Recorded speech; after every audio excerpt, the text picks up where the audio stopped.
महाभारत हिंदू का ही नहीं, समस्त मानव जाति का ग्रंथ है। इससे प्रत्येक मानव को अच्छी शिक्षा और मार्ग मिल सकता है। प्रत्येक मनुष्य को इसे पढ़ना चाहिए, क्योंकि महाभारत में जीवन से जुड़ा ऐसा कोई भी विषय नहीं है। आज की इस वीडियो में हम महाभारत का ऐसा प्रसंग के बारे में बताएंगे जिससे आज का मानव बहुत कुछ सीख सकता है। बात उस समय की है जब पांचों पांडवों को वनवास हो गया था।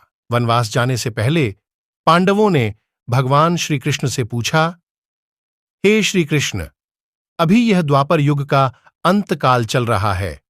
आप हमें बताएं कि आने वाली कलयुग की चलिए गति क्या और कैसी होगी। श्री कृष्ण जवाब देते हैं, मैं तुम्हें इसका सीधा सा उत्तर तो नहीं दे सकता, लेकिन हां, तुम पांचों भाई वन में जाओ और वन में जो कुछ भी दिखे मुझे आकर बताओ। मैं तुम्हें उसका कलयुग में प्रभाव बताऊंगा।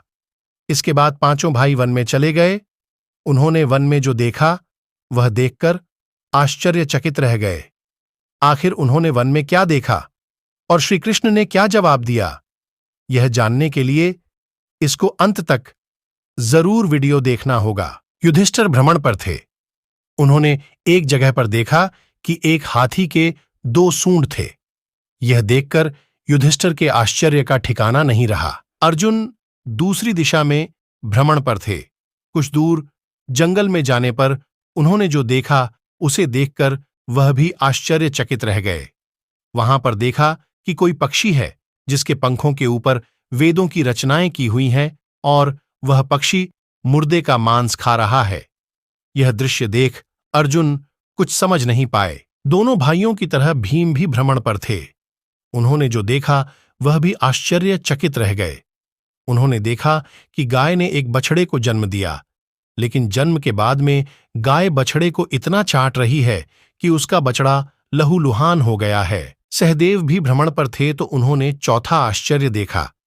उन्होंने देखा कि 6-7 कुएं हैं जिसमें पानी है और बीच का एक कुआं खाली है।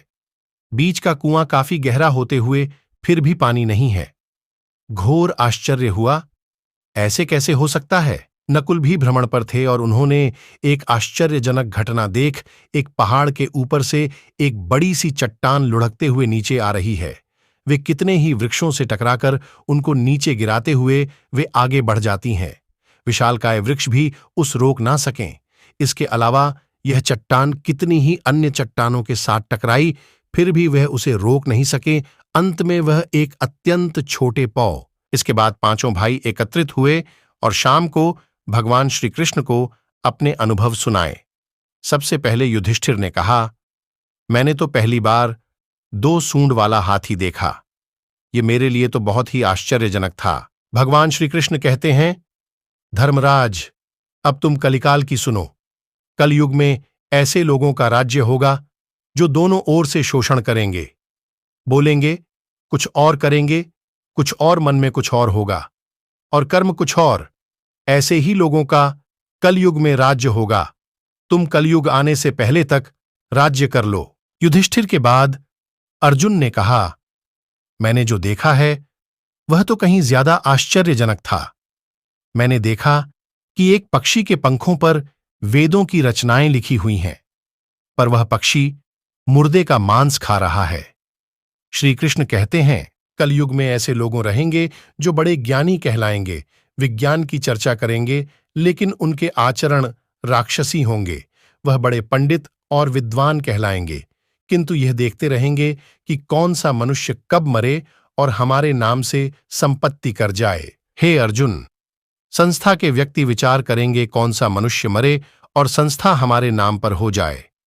हर जाति धर्म पर प्रमुख पदों पर बैठे विचार करेंगे कि कब किसका श्राद्ध हो और कौन कब किस पद से हटे और हम उस पर चढ़ जाएं।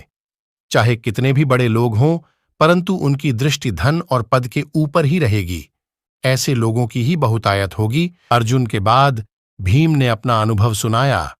भीम ने कहा कि गाय अपने बछड़े को इतना चाटती है कि बछड़ा लहूलुहान हो जाता है। श्री कृष्ण कहते हैं, कलयुग का मनुष्य शिशुपाल हो जाएगा।